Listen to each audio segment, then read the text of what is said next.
I guess पिछली class हमारी lab में थी और हमने फायरबेस देखा था अभी। हाँ दूसरा मैथ करके फायरबेस लर्निंग फायरबेस हुआ। अच्छा भाई यहाँ पे मैं आपको थोड़ा सा मेथड्स के बारे में बता देता हूँ। फायरबेस के अंदर जब आप काम कर रहे होते हैं तो अक्सर आप इस तरीके से काम कर रहे होते हैं, आपके पास एक मेथड होता है जिसको आप कहते हैं रेफरेंस मेथड। क्या कहते हैं? Reference method. अब रेफरेंस के साथ आपके पास उसके आगे कोई ना कोई मेथड लगा होता है। जैसे फॉर एग्जांपल हमने पढ़ा था पहला वाला ऐड का मेथड, ऐसा ही है ना। हमारे पास ऐड का मेथड होता है, पहले आपको क्या देना पड़ता है? रेफरेंस। अच्छा मैं आपसे एक क्वेश्चन करता हूँ, ये किस चीज का रेफरेंस हो सकता है? ये रेफरेंस, ये ऐड, ये कहाँ का मेथड है? फायरबेस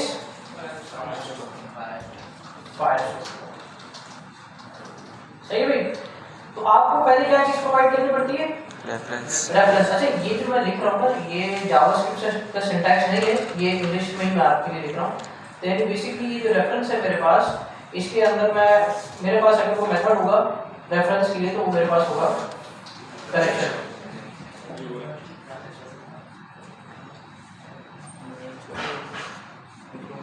मैनेजमेंट आप जाके पूछ लीजिए।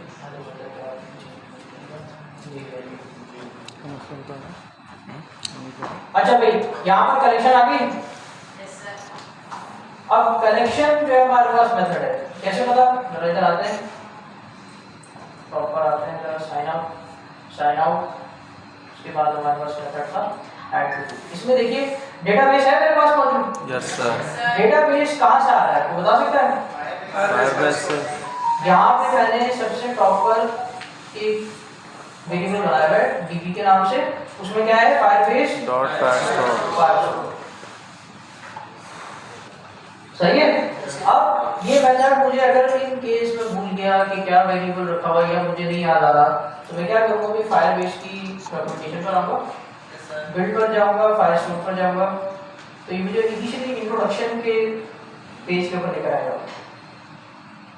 मैं कहाँ जाऊँगा भाई? Get started. जैसे ही मैं गेट स्टार्टेड की डॉक्यूमेंटेशन पे आऊँगा, मुझे नीचे कुछ इस डॉक्यूमेंट के अंदर मिल जाएगा। ये देखिए इसने पूरा तरीके का बता दिया किस तरीके से आपने इंप्लीमेंट करना है। फायरबेस को आपने किस तरीके से मंगाना है, उसके साथ फायरस्टोर को मंगाना है। सही है। और क्या क्या चीजें मेरे पास कह रहे हैं कि आप इसको इंस्टॉल कर लीजिए। सीडीएन प्रोवाइड किया इसने, और इसने ये भी कह दिया कि आप इसको इंस्टॉल करना चाह रहे हैं पैकेज मैनेजर एनपीएम के जरिए, उसके जरिए करवा लीजिए। अच्छा यहाँ पर इन्होंने ये मेथड मुझे प्रोवाइड किया, उन्होंने कहा कि भाई आप क्या यूज करेंगे, एक वेरिएबल बनाएंगे कॉन्स्ट, और उस पर आप डीबी नाम रख लीजिए, कुछ भी XYZ जो आपको नाम रखना आप चाह रहे हैं वो आप रख सकते हैं। उसमें आपके पास क्या होगा? Firebase dot Firestore. याद रखिएगा मॉड्यूलर एपीआई आप यूज नहीं करेंगे। ये किसके लिए? NPM package. जब आप पैकेज मैनेजर यूज कर रहे होंगे, ठीक है, एनपीएम इंस्टॉल कर रहे होंगे, जब आप अपने पास सीडीएन लिंक्स के जरिए काम कर रहे होंगे तो आप क्या यूज करेंगे? Name space API. ठीक है, वेब की नेम स्पेस एपीआई यूज करेंगे। यहाँ पर आपको उन्होंने फायरबेस का पूरा कॉन्फ़िगरेशन का ऑब्जेक्ट भी दिया हुआ है, इनिशियलाइज करने का तरीका भी बताया हुआ है। ये सब काम हम पहले कर चुके हैं, और इसके साथ उन्होंने डेटाबेस का भी दिया हुआ है। अच्छा मैंने फायरबेस डॉट ऑथ इसको अपने पास से अलग कर लिया था। सही, ये अलग नहीं था, ये यहाँ पे ऑथ की जगह ये इस तरीके से लिखा हुआ था, अगर आपको याद हो। इसको मैंने खुद ही वेरिएबल में रखा था क्योंकि sign up, sign in, sign out सारे मेथड्स जो है वो इसी को यूज कर रहा है। ये आपके पास ये जो मेथड्स हैं create user with email and password, ये कहाँ से आ रहे हैं? फायरबेस के ऑथेंटिकेशन मॉड्यूल से आ रहा है। सही है। इसी तरीके से जितने भी डेटाबेस का काम है आपके पास, ऐड करना है, रीड करना है, राइट करना है, अपडेट करना है, सारा काम कहाँ से आ रहा होगा? फायरबेस में से, फायरस्टोर के मॉड्यूल में से। सही है। अगर नीचे आते हैं तो ये रहा ऐड का मेथड हमारे पास।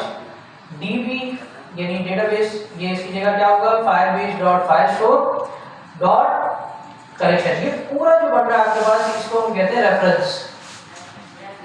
क्या है कि हमारे पास रेफरेंस। रेफरेंस के बाद मैंने यूज किया ऐड का मेथड। ठीक है, ये ऐड का मेथड आपके पास क्या होगा? प्रॉमिस होगा। कैसे पता लग रहा है? यहाँ पे ऑब्वियसली मेरे पास डॉट देन लगा हुआ है और डॉट कैश लगा हुआ है। डॉट देन का मेथड क्या करता है? जैसे ही हमारा प्रॉमिस रिजॉल्व होगा तो इन्होंने क्या किया हुआ है, बेसिकली रिजॉल्व के अंदर ना एक इफ एल्स की कंडीशन लगाई है। अगर इफ एल्स क्लियर हो जाता है हमारा तो आप ये डेटा रिजॉल्व के अंदर पास करेंगे और वो आप यहाँ पे एज पैरामीटर गेट कर लेंगे। एक ऑब्जेक्ट आपको मिल रहा है उस पैरामीटर के अंदर, आप उस ऑब्जेक्ट के जरिए क्या करेंगे? आईडी करवा देंगे। इसी तरीके से डॉट कैश में आप क्या गेट करवा लेंगे? एरर। इन्होंने इसके अंदर भी रिजेक्ट यूज किया हुआ है। क्या यूज किया हुआ है? रिजेक्ट यूज किया हुआ है और रिजेक्ट के लिए इन्होंने पूरी इफ एल्स की कंडीशन सारी लिखी हुई है। बात समझ में आ रही है? अभी तक किसी का कोई क्वेश्चन है इसमें? अगर कोई चीज नहीं क्लियर होगी इन मेथड्स में तो पूछ सकते हैं सर। ये जो है ना, ये जो इतने वो ब्रैकेट है और ये सब ना हमको इतना समझ में आया नहीं है, टू बी ऑनेस्ट सर। तो बेहतर है आप इसको ना बिल्कुल बेसिक से हमको पढ़ाएं, हमको ना समझ में आया तो बिल्कुल नहीं आपसे। अच्छा मुझे ये बताइए, ये और यही चीज़ काफ़ी किसको समझ में आया है? थोड़ा थोड़ा आ गया। ये ऑब्जेक्ट्स इन जनरल ऑब्जेक्ट्स में जब जावास्क्रिप्ट में पढ़ाए थे आप अकेले। अच्छा, तो सर आपके कितने बच्चे जो वो देखिए आपको मैं हर क्लास में बता रहा कि आपको प्रैक्टिस करनी है। तो प्रैक्टिस करके आएंगे। आपके पास तो सारी क्लासेस अवेलेबल हैं, रिकॉर्ड हो गई सारी क्लासेस आपकी, आपके पास ही फायदा है। बहुत अच्छा था। तो आप इसको जो रिकॉर्डेड लेक्चर्स हैं वहाँ से उसको वॉच करें और उसको कवर अप करें। क्योंकि हम लोग आगे निकल रहे हैं, सब को समझ में आ रहा है, सिर्फ आपको समझ में नहीं आ रहा। ठीक है, तो इसको आपके लिए मैं पूरी क्लास को पीछे नहीं कर सकता हूँ, क्योंकि बोले मुझे ये क्लास अच्छा डॉट देन चल गया, डॉट कैच चल गया हमारे पास। ये जो ऐड का मेथड है ये आपसे क्या रिक्वायर करता है? एक ऑब्जेक्ट। उस ऑब्जेक्ट के अंदर आप डिफाइन करते हैं स्कीमा। क्या डिफाइन करते हैं? स्कीमा। अब ये स्कीमा क्या चीज है? आगे तरफ नीचे आते हैं। ठीक है, क्या होगा? ऐड का मेथड यही है, हमने यूज किया हुआ ऐड के लिए। सही है, तो जरा यहाँ पे पढ़ते हैं, जरा इसको पढ़िएगा आप लोग। आंखें निकलवा दो। चाइना से लाना पड़ेगा कैमरा कंचे लगा लो। देखना भी तो है। चलो क्या करो, कोई ये देख। आंखें आ जाए कोई ऐसी आप इधर देखिए।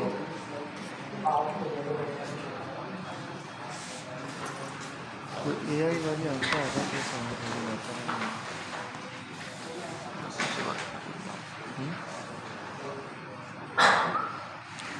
अच्छा देखिए तो मजा क्या लिखा हुआ है? क्लाउड फाइल स्टोर्स डेटा इन डॉक्यूमेंट्स। ठीक है भाई, कह रहे हैं कि जो क्लाउड फाइल स्टोर है ये स्टोर करता है डेटा किसके अंदर? डॉक्यूमेंट्स के अंदर, which are stored in collections. क्या उसने कहा? जितना भी आपका डेटा है वो डॉक्यूमेंट में स्टोर होता है और जो डॉक्यूमेंट्स हैं वो कलेक्शंस के अंदर स्टोर होते हैं। बात समझ में आ रही है? आगे क्या लिखा हुआ है? Cloud file store creates collections and documents implicitly the first time you add data to the document। ठीक है, वो कह रहे हैं कि फाइल स्टोर क्या क्रिएट कर देता है? कलेक्शन भी क्रिएट करता है और डॉक्यूमेंट्स भी आपके लिए क्रिएट कर देता है जैसे ही आप फर्स्ट टाइम डेटा को ऐड करते हैं। सही है, किसी भी डॉक्यूमेंट में you do not need to explicitly create collections और डॉक्यूमेंट्स। कह रहे हैं कि आपको खुद से जाके कलेक्शन क्रिएट करना और डॉक्यूमेंट्स क्रिएट करना इसकी जरूरत नहीं है। जरा इधर आते हैं, कंसोल को मैं ओपन करता हूँ और ये चीज मैं आपको एक्सप्लेन करता हूँ। ठीक है, देखते हैं हमारे पास क्या चीज है। बिल्ड में आते हैं, फाइल स्टोर या फाइल स्टोर सर्विस, इसको ओपन कर लेंगे। प्रोजेक्ट शॉर्टकट्स में भी आ जाएगा आपके पास। अच्छा, डेटाबेस के अंदर ना आपके पास इस साइड पे आपको कलेक्शन शो हो रही होगी और इस साइड पर आपके पास डॉक्यूमेंट होगा और उसके साथ उस डॉक्यूमेंट के अंदर क्या क्या चीज़ें, ठीक है, वो उसके अंदर क्या क्या डेटा आपने स्टोर करवाया है वो चीज़ें शो करेंगी। बातें बाद में कर लीजिएगा। तो ये जो डॉक्यूमेंट्स हैं, ये डॉक्यूमेंट्स किसके साथ कनेक्टेड है? टू डूज के साथ, कनेक्शन के साथ। अच्छा, जरूरी नहीं है कि मेरे पास यही कनेक्शन हो सकता है, मेरे पास कोई और कनेक्शन है। एक कनेक्शन मैं इधर बना देता हूँ, मैं कहता हूँ आप इसको एक कनेक्शन बनाइए स्टूडेंट्स के नाम से, सही है। नेक्स्ट करते हैं। अभी कह रहा है डॉक्यूमेंट आप बनाइए, मैं कह रहा हूँ उसकी आईडी आप रख लीजिए, फील्ड का नाम रख देता हूँ, फॉर एग्जाम्पल नेम, और स्ट्रिंग में हम रख देते हैं फील्ड का मतलब ये कि जैसे की और वैल्यू नहीं होती, तो ये उस की बात हो रही है, और ये उसके साथ जो आप स्ट्रिंग ऐड करेंगे डेटा। सर ये जो इसमें ऑप्शन दे रहा है स्ट्रिंग के टाइप में, हाँ, इसको आप टाइप चेंज कर सकते हैं। आप इसमें क्या स्टोर करवाना चाह रहे हैं, आप अरे स्टोर करवाना चाह रहे हैं, नल स्टोर करवाना चाह रहे हैं, बूलियन नंबर, हर आपके पास डेटा टाइप यहाँ पर अवेलेबल है। टाइम स्टैम्प, वो टाइम आप स्टोर करवाना चाह रहे हैं वो भी आप स्टोर करवा सकते हैं। अभी देखते हैं आगे, सेव करो मैं, मेरे पास कनेक्शन क्रिएट हो गई और डॉक्यूमेंट भी क्रिएट हो गया। ये मैंने एक्सप्लिसिटली खुद जाके इसको बनाया, डॉक्यूमेंट खुद बनाया अभी आपके सामने, और कनेक्शन भी खुद बनाएंगे। समझ में आ रही बात? लेकिन ये जो टू-डूज की है ये मैंने खुद भी बनाई। ये कहाँ से बन रही है? ये इम्प्लिसिटली बन रही है, यानी जब मैं कोड पुश कर रहा हूँ, मेरा कोड रन हो रहा है, कोई फ्रंट एंड पे यूजर आके उसको अपडेट कर रहा है, तब जाके मेरे पास क्लियर हो रही है। अच्छा, मैंने आपको एक चीज बताई थी कि हमारे पास फायर स्टोर जो है वो कौन सी टाइप है डेटाबेस की? क्या है? NoSQL. और हमारे पास दो किस्म के डेटाबेसेस होते हैं, नो एसक्यूएल और एसक्यूएल। एक एसक्यूएल डेटाबेस। यहाँ पर आते हैं। अच्छा, हमारे पास एक नो एसक्यूएल डेटाबेस होता है और एक हमारे पास होता है ड्राइंग वाला तरीका। नो एसक्यूएल डेटाबेसेस वो डेटाबेसेस होते हैं, अभी के लिए आपको मैं समझा रहा हूँ तो गौर से समझ लीजिएगा इसको। वो डेटाबेसेस जिनके अंदर कोई सीक्वेंस फॉलो नहीं होते उनको आप क्या कहते हैं? NoSQL. NoSQL databases. SQL databases वो डेटाबेसेस होते हैं जहाँ पे सीक्वेंस मैटर करते हैं। बात समझ आ रही? अच्छा, आपको नो एसक्यूएल डेटाबेस में फ्लेक्सिबिलिटी मिल जाती है। क्या मिल जाती है? फ्लेक्सिबिलिटी। अच्छा, फ्लेक्सिबिलिटी किस में मिलती है आपको? स्कीमा के अंदर। किसके अंदर? स्कीमा। स्कीमा के अंदर। अब ये स्कीमा क्या चीज़ है? हम स्कीमा किए जा रहे हैं, ये आपको नजर आ रहा है ऑब्जेक्ट। आप इसमें बता रहे हैं कि मेरे पास जो डॉक्यूमेंट फायरबेस के अंदर जाकर क्रिएट होगा वो किस तरीके का दिखेगा, उसके अंदर किस तरीके का डेटा होगा, इस चीज को आप कहते हैं स्कीमा। उसकी शक्ल, फेस। बात समझ आ रही है? सर फायरबेस और डेटाबेस में क्या फर्क है? अच्छा, ये क्लाउड स्टोरेज है हमारे पास, ये फाइल स्टोरेज। डेटाबेस जो है आपके पास, आपका अपना डेटाबेस होता है, आपके सिस्टम में हो सकता है डेटाबेस, तो ये क्लाउड फाइल स्टोरेज। सिस्टम में होस्ट कर देंगे तो फिर दूसरों को शो कैसे होगा? वो तो मेरे पीसी में रहेगा। नहीं, जरूरी नहीं है, आप लाइव कर सकते हैं। बैकएंड की सर्विसेज प्रोवाइड करते हैं, बहुत सारे प्रोवाइड करते हैं। आप अपने डेटाबेस को वहाँ पे पब्लिश करें, वो लाइव हो जाएगा। हम लोग डेटाबेस पढ़ेंगे या फिर फायरबेस की पूरा नहीं, डेटाबेस हम पढ़ेंगे, वो बाद में पढ़ेंगे। अभी फायरबेस से हमने बेसिक स्टार्ट किया। अच्छा, फायरबेस लेकिन अगर आपने पढ़ लिया, फायर स्टोर अच्छे से समझ लिया, इसकी ऑथेंटिकेशन मॉड्यूल को अच्छे से समझ लिया, तो जब हम बैकएंड पे जाएंगे ना डेटाबेस पे, तो आपको इतना टाइम नहीं लगेगा समझने में, तब आसानी हो जाएगी आपके लिए, क्योंकि मोस्टली यही सारा काम होगा उसके लिए। अच्छा, हम जब देखेंगे मोंगोडीबी देखेंगे या पोस्टग्रेसक्यूएल देखेंगे, तो मोंगोडीबी के अंदर भी आपके पास वो नो एसक्यूएल डेटाबेस है, यानी उसके अंदर भी इसी तरीके से ऑब्जेक्ट्स क्रिएट हो रहे हैं। नो एसक्यूएल है मोंगोडीबी। फायरबेस भी नो नो एसक्यूएल। सर ये मोंगोडीबी या फिर ये फायरस्टोर यूज़ करने की वजह क्या है? हम फायरस्टोर क्यों यूज़ कर रहे हैं? डेटा स्टोर करवाने के लिए। तो हम अपना बैकएंड यूज़ नहीं कर सकते अपना डेटाबेस? आपको अपना डेटाबेस भी तो बनाना पड़ेगा ना। ये क्लाउड स्टोरेज है, आपको स्टोरेज प्रोवाइड कर रहा है, आप अपना डेटा इसमें स्टोर करवाइए, यूजर का डेटा स्टोर करवाइए, वही सेम काम है, ज़्यादा डिफरेंस नहीं है। बस आपका जितनी भी आपको जितना भी संभालना है आपका डेटाबेस, आपको पूरा बैकएंड लिखने की जरूरत नहीं है, अच्छा वो तो अपनी फाइल भी लिख के दे रहा है, आपने खाली एक मेथड लगाना है डॉट ऐड।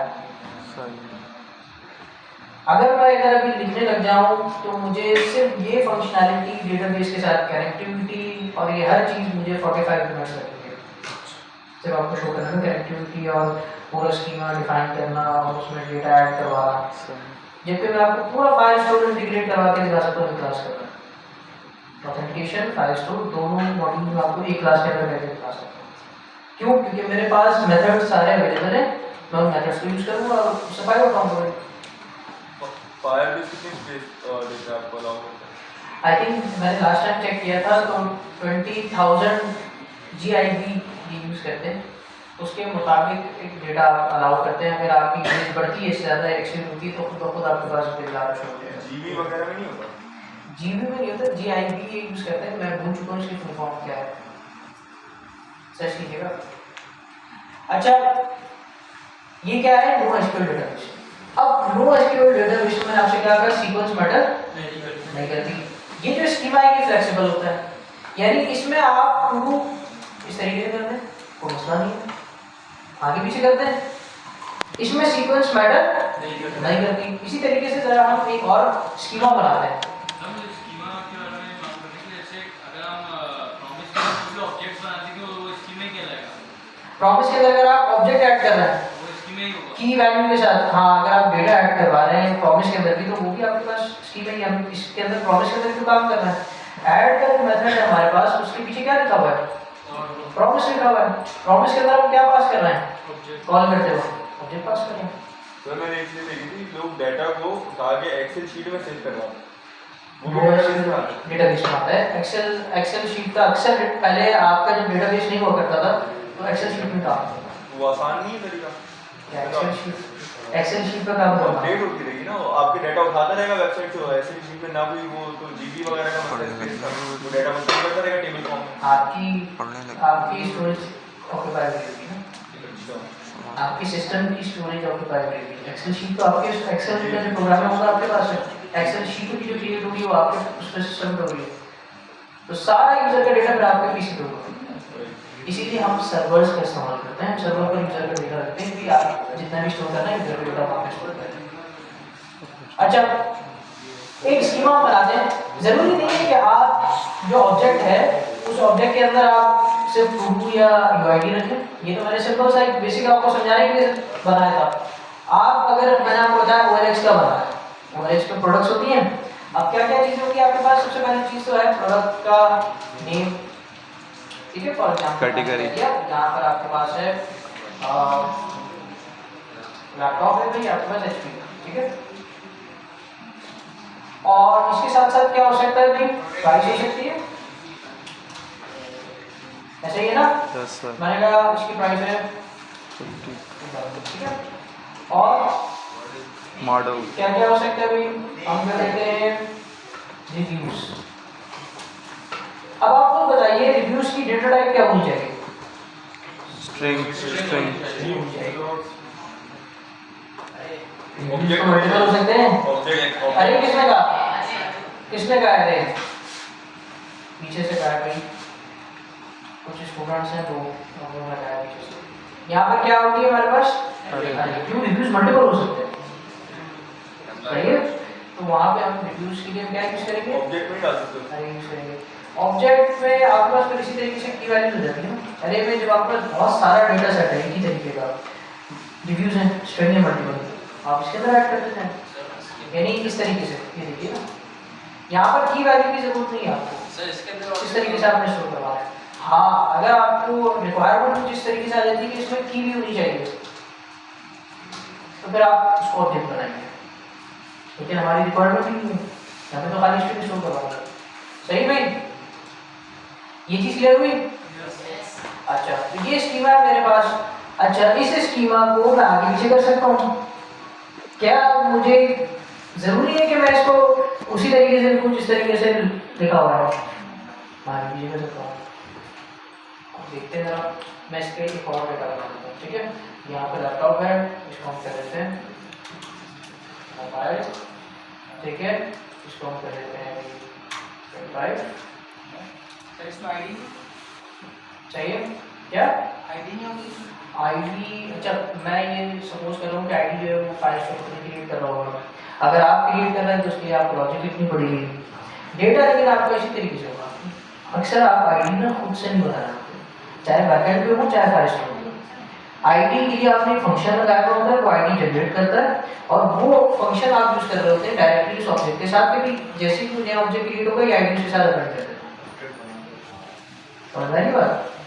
यहाँ पे इस तरीके से काम हो रहा होता है। अब अगर मैं इसको आगे पीछे कर दूँ, क्या मेरे लिए कोई मसला है? अगर मैं इसको मोबाइल फोन के बाद में लैपटॉप को ले आऊँ, लैपटॉप को लेकर कोई मसला होगा? नहीं। अगर मैं एक मोबाइल फोन में कहता हूँ कि नहीं ठीक है, मैं इसके बाद एक और डेटा ऐड करना चाह रहा हूँ, फॉर एग्जांपल इसकी मैं डिस्क्रिप्शन ऐड करना चाह रहा हूँ, क्या इमेज यूआरएल भी आप ऐड करेंगे? बिल्कुल सही है, कर सकते हैं आप। ठीक है, डिस्क्रिप्शन ऐड कर दिए। तो मैंने कहा कि मोबाइल के अंदर मेरे पास 4 डेटा सेट है और लैपटॉप के जो मेरे पास ऑब्जेक्ट है उसके अंदर 3 डेटा सेट है। नो एसक्यूएल डेटाबेस आपको इसमें किसी किस्म का कोई एरर नहीं देगा, फ्लेक्सिबिलिटी आप इसमें 4 एक ऑब्जेक्ट के अंदर 4 या 5 या 6 डेटा सेट ऐड करें और एक ऑब्जेक्ट के अंदर आप 3 ऐड करें, नो एसक्यूएल डेटाबेस आपको कुछ नहीं कहेगा। लेकिन अगर यही सेम चीज आपने एसक्यूएल डेटाबेस के अंदर कर दी तो उसी वक्त आपका डेटाबेस क्रैश कर जाएगा।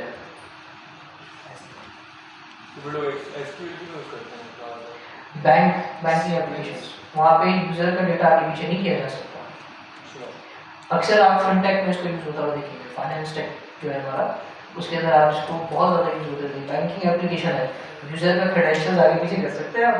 नहीं। पता लगा उबैद के अकाउंट में जो है 1 करोड़ रुपए आया है, सही है, बेचारा किसी और को भेजा था, चले इनके अकाउंट में गए। तो बात समझ में आ रही है? एनपीआर वाले के घर में पहुंचे हैं, बात समझ में आ रही है? मैं आपको क्या समझाना चाह रहा हूँ? तो एसक्यूएल डेटाबेस वहाँ पे यूज होते हैं, तो वहाँ अक्सर सीक्वेंस वहाँ चलता है पे- सर उसमें। वहाँ पे लाजमी सीक्वेंस चाहिए, आगे पीछे नहीं कर सकते आप किसी यूजर का डेटा। अच्छा, जिस इसमें तरीके से है उसी तरीके से, और उसमें कोई डेटा सेट ज़्यादा नहीं होगा, कोई डेटा सेट कम नहीं होगा, सबका एक ही होएगा एक ही उसमें। तरीके से होगा। अब वहाँ पे क्या है कि इंटरसेप्शन, अगर कोई हैकिंग करता है, इन केस मिसाल है, इसकी तो फ्लेक्सिबल है, उसने कहा कि भाई स्कीमा शायद इनका कुछ इस तरीके से होगा, मैं इसमें एक डेटा सेट, इसमें 2 डेटा सेट्स कम है, उसने ऐड कर दिया, ऐड किया आपने डेटाबेस में। लेकिन अगर आपके पास सीक्वल डेटा है, यानी सीक्वेंस के अंदर सारा डेटा है आपके पास, उसके अंदर अगर कोई डेटा को ऐड करता है तो उसी का डेटाबेस क्रैश कर जाएगा।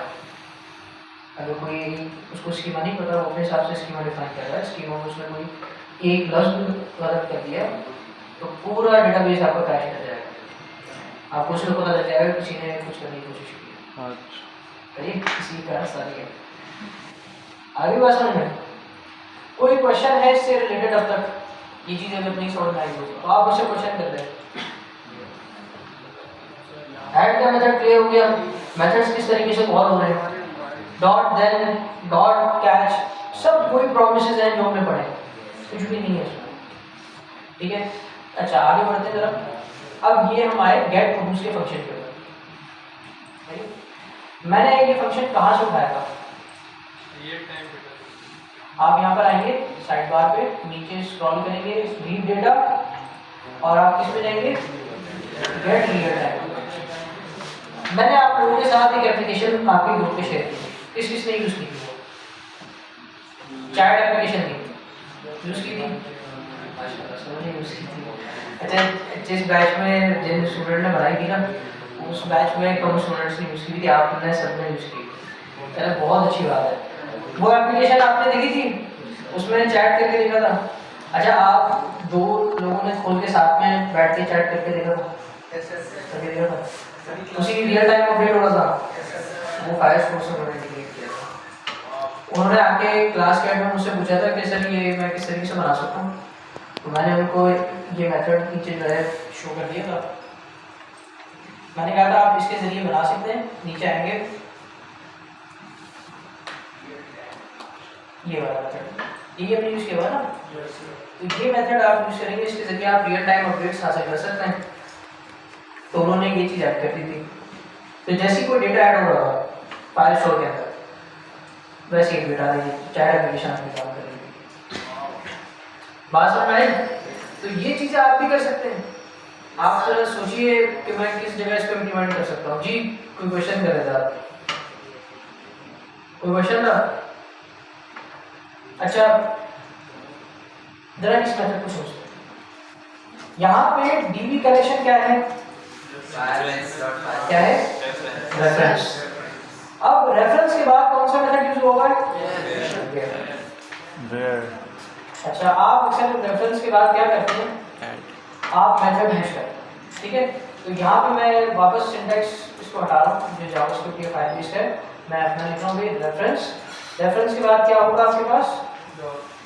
आपके पास जैसे फॉर एग्जांपल हमारे पास है वेयर। मैं आपको कलेक्शन का डॉक्यूमेंट का रेफरेंस दे रहा हूँ, ठीक है। इसके अंदर आप जाइए, जहां पर वेयर का क्या मतलब है?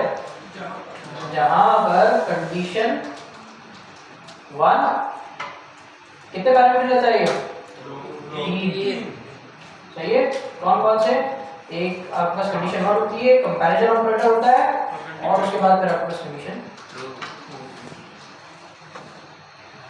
अगर कंडीशन 1 जहां पर ये कंडीशन 1 और कंडीशन 2 हो जाए, वहां से डेटा उठा के मेरे पास लेना, वो डेटा उठा के लेना। अब मेरे पास प्रोडक्ट्स का 5 लाख डेटा है या 1 लाख डेटा है। मैंने कहा कि भाई जहां पे मेरे पास मोबाइल फोन्स का डेटा हो, सिर्फ वो डेटा लेकर आना, ठीक है। या आईडी एक करंट, मैंने कहा ये जिसकी आईडी है वो ले आना। तो पूरी 1 लाख 5 लाख में से वो 3 4 या 5 डेटा भी होगा तो भी आ जाएगा आपके पास। हम कभी भी अपनी वेबसाइट के ऊपर पूरा 5 लाख डेटा या 1 लाख डेटा नहीं मंगाते। क्यों नहीं मंगाते? क्या वजह है?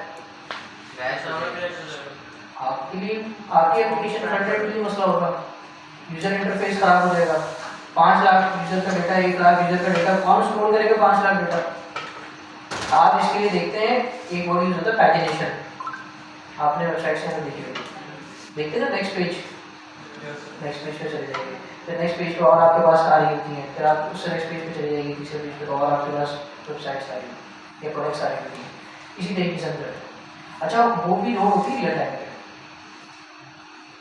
यानी पूरा 5 लाख डेटा तब भी नहीं आ रहा होता आपके पास, वो भी रियल टाइम पे आप उसको अपडेट करवाते हैं कि अच्छा इसमें 10 शो करनी है, उसके बाद 10 प्रोडक्ट्स जब वो नेक्स्ट क्लिक करेगा तो 10 और प्रोडक्ट शो करनी है। बात समझ आ रही है? हम इसके अंदर जो सीक्वेंस बना रहे हैं, आपने अगर देखा होगा कोई डॉक्यूमेंट क्रिएट कर रहा हूँ रूल्स के अंदर आके, तो इसके अंदर इनके अंदर कोई सीक्वेंस फॉलो नहीं होगी, ऐसे ही ना डेटा आगे पीछे हो जाता है। मैं उसको फ्रंट एंड पर लोड करता हूँ तो मैं जो टू बाद में ऐड कर रहा हूँ वो ऊपर नजर आ रही है, ये नीचे नजर आ रही है, ये बीच में कहीं नजर आ रही है। तो सीक्वेंस यहाँ पे फॉलो नहीं होता। सीक्वेंस फॉलो नहीं होती कोई मसला नहीं है, आप यहाँ से आके सीक्वेंस ऐड कर सकते हैं। इसमें ऑर्डर आ रहा है, ऑर्डर डेटा इसको आप उनके पास ओपन कर दीजिएगा। यहाँ पे इन्होंने कुछ मेथड दी हुए, ये हम नेक्स्ट क्लास में देखेंगे और उसको उनके पास इम्प्लीमेंट भी करेंगे। आई थिंक हमने जो है ये देखिए ऑर्डर बाय आ रहा है, आप नेम से ऑर्डर करते हैं, लिमिट भी बताइए कितना डेटा लेकर आना है भाई, 3 डेटा। अब मेथड्स आपको समझ में आ जाएंगे, कोई इसमें प्रॉपर साइंस नहीं है, सिंपल मेथड है। आपके पास जितना डेटा आप कर सकते हैं, लेकिन अगर आप 1 लाख डेटा मंगवा रहे हैं, आप खुद फिर दोबारा कह रहा हूँ 1 लाख डेटा मंगवा रहे हैं, आप उसको नहीं हैंडल कर सकते, इसलिए आप लिमिटेड डेटा मंगवाते हैं और वो शो करते हैं। जब वो नेक्स्ट के लिए यूजर कहता है कि मुझे और देखना है तो आप उसको और शो कर देंगे। समझ आ गई बात? किसी का कोई क्वेश्चन है यहाँ पे तो मुझसे कर देंगे। अच्छा इसके अलावा जो रियल टाइम का हमारे पास ये मेथड है, इसके अंदर ये हो रहा है, ये ऑन स्नैपशॉट, ये मेथड क्या है सर? ये करंट डेटा लेकर आ जाता है, ये फंक्शन है हमारे पास। जैसे कोई हमारे पास ये मेथड इन्वोक होगा, कोई हमारे पास डेटा ऐड होगा तो क्या चलेगा? स्नैपशॉट। ये स्नैपशॉट हमने ऐड डेटा पे भी देखा था। स्नैपशॉट का क्या मतलब?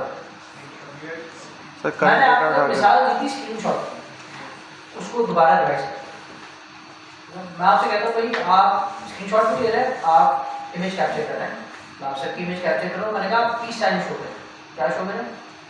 पीस साइन शो करें।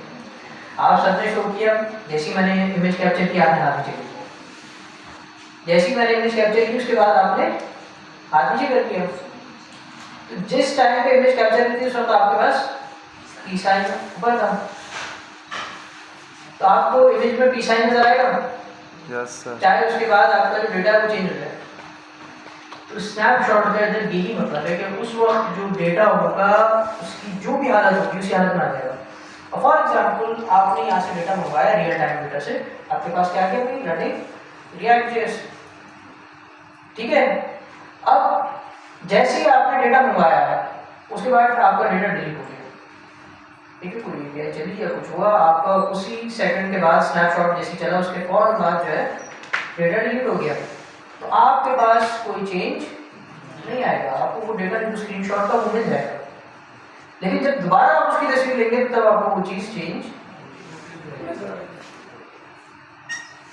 क्लियर हुआ, समझ में आया? स्नैपशॉट इसका नाम क्यों रखा गया है, थोड़ा सा क्लियर हुआ होगा आपको। अगर किसी का कोई क्वेश्चन है तो कर लीजिए।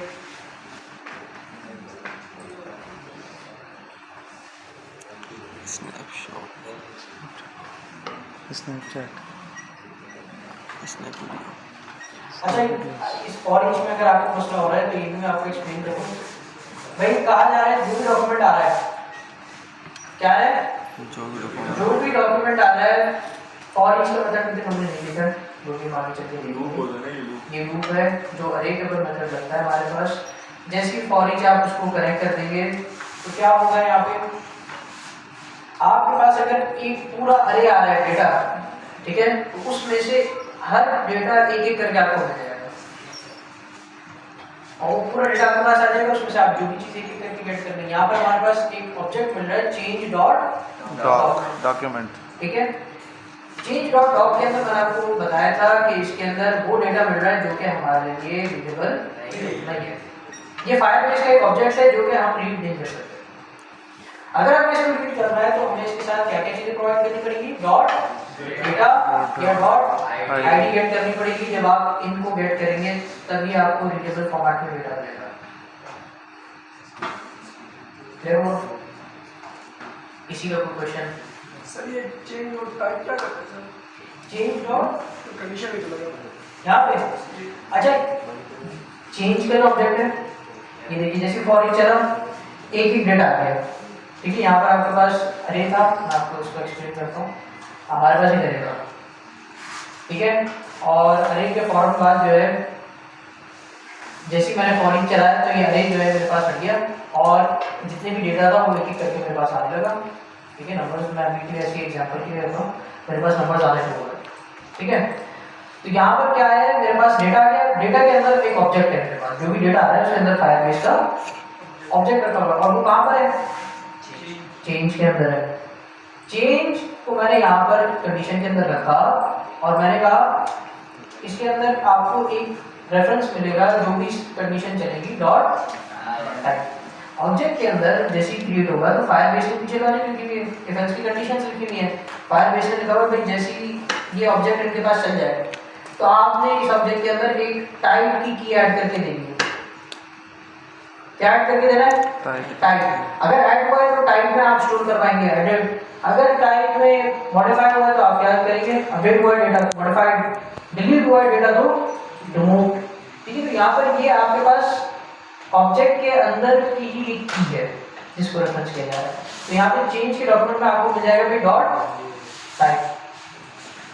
एक काम कीजिएगा, इसको कंसोल करवा के देखिएगा, ठीक है, खुद से देखिएगा क्या आता है आपके पास। जो भी आएगा उसमें रीडेबल फॉर्मेट में डेटा नहीं होगा आपके पास, ठीक है। डॉट टाइप आ जाएगा, टाइप में अगर बराबर हो जाती है एडेड वैल्यू है उसकी तो इसका क्या मतलब है कि कोई डेटा क्रिएट हुआ है हमारे पास, क्या हुआ है, क्रिएट हुआ है डेटा।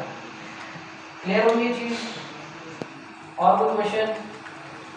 अच्छा नेक्स्ट क्लास में ना हम एक काम करेंगे कि इसमें जो भी डेटा है उसमें हमारे पास आई थिंक हमने एडिट का बटन बना दिया था, डिलीट का बटन बना दिया, लेकिन फंक्शनैलिटी ऐड नहीं की। एडिट की फंक्शनैलिटी ऐड करेंगे और डिलीट की फंक्शनैलिटी भी ऐड करेंगे, हमारी ये कंप्यूटर जाएगी एप्लीकेशन नेक्स्ट क्लास तक, और जो जो मेथड्स इसमें यूज़ हो रहा है वही आपकी जो मैंने आपको OS का दिया है बनाने के लिए, उसमें भी वो यूज़ हो रहा है। कोई बाहर से आपके पास नहीं आएगा, ठीक है। आपने ऐड ही करना है, क्रिएट करना है, डिलीट करना है डेटाबेस। अच्छा, एक स्टोरेज है जिसमें मैं वर्क कर रहा हूँ, फायरबेस की स्टोरेज। फायरबेस फाइल स्टोर के अंदर आप स्टोर करते हैं खाली डेटा, टेक्स्ट। क्या स्टोर करते हैं? Text data. अगर आपको इमेजेस, वीडियोस या डॉक्यूमेंट्स स्टोर करने हैं, PDF फाइल स्टोर करनी है, उसके लिए आपको फायरबेस देता है स्टोरेज। अच्छा, स्टोरेज भी आपके पास फ्री है 1 GB तक, ठीक है। लेकिन अभी ये क्या है, अपग्रेड पर है। यानी बेसिकली आपसे पहले नहीं कहता था, पहले ये डायरेक्टली आपको अलाउ कर देता था, आपके पास आता था, जैसे हमने यहाँ पर डेटाबेस क्रिएट किया था, इधर भी आ रहा था क्रिएट स्टोरेज, ठीक है, आप स्टोरेज क्रिएट कर लेते थे। लेकिन अभी उन्होंने ये कर दिया कि आपको अगर फ्री प्लान में इनको यूज़ करना है तो आपको बिलिंग अपनी उसके साथ ऐड करना पड़ेगा। तो या तो हम एक काम करेंगे, तो नेक्स्ट क्लास में आपको दिखा दूँगा, शो कर दूंगा, या फिर हम इसको ऊपर से मेथड्स देख लेंगे कि इसके कौन कौन से मेथड्स हैं। और सुबह भी इसमें का फ्री है ना, हाँ, सुबह भी सभी चीज़ आपको फ्री मिलेगी। तो सुबह भी ज़्यादा हम एक और काम कर सकते हैं अगर हम करना चाहें, URL के जरिए भी वो थोड़ा रन हो जाएगा।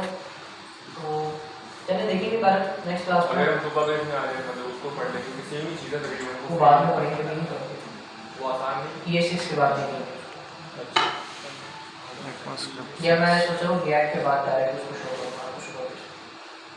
सही, दोनों में कितना, ये वो फ्री है, ये पेड है, बस इतना। नहीं उसमें भी 2-3 चीज़ों का फ़र्क है। ये गूगल की तरफ से है, मैंने आपको एक चीज़ बताई थी कि आप अगर इनके सिक्योरिटी रूल्स को यूज़ करते हैं, फायरबेस के सिक्योरिटी रूल्स को यूज़ करते हैं, तो आपको गूगल वाली सिक्योरिटी मिलेगी। वो फ्री वाली उसको ये होस्टिंग की जो बात कर रहे हैं, फायरबेस फ्री में आता है, पेड में आता है। होस्टिंग की बात कर रहे हैं, आप लोग बोला ना होस्ट करोगे तो आपको गूगल की सिक्योरिटी मिलेगी। सिक्योरिटी रूल्स की बात कर रहा हूँ। अगर आप प्रॉपर इनके सिक्योरिटी रूल्स को फॉलो करते हुए अपने पास ऑथेंटिकेशन, फाइल स्टोर का डेटाबेस वगैरह आप यूज़ करेंगे तो आपको गूगल वाली जैसे security कि आगे नमाज पढ़ने का मजा सही है। लेकिन इनके सिक्योरिटी रूल्स को आपको देखना पड़ेगा। सिक्योरिटी रूल्स अगर इन केस आप लोग देखना चाह रहे हैं मुझसे, तो आपको यहाँ मिल जाएंगे, सिक्योर डेटा में भी मिल जाएंगे, और इसके अलावा ये नीचे भी इन्होंने दिया हुआ होता है, आई थिंक इन्होंने अलग कर दिया, हर उसके साथ दिया हुआ है। सिक्योर डेटा में जाएंगे आपको यहाँ पे मिल जाएगा, तो इनको फॉलो करते हुए चलिएगा। अगर आप वैसे एक सिक्योरिटी रूल देखना चाह रहे हैं तो मैं आपको दिखा देता हूँ। आप आएंगे गेट स्टार्टेड पे, थोड़ा सा नीचे स्क्रॉल करेंगे,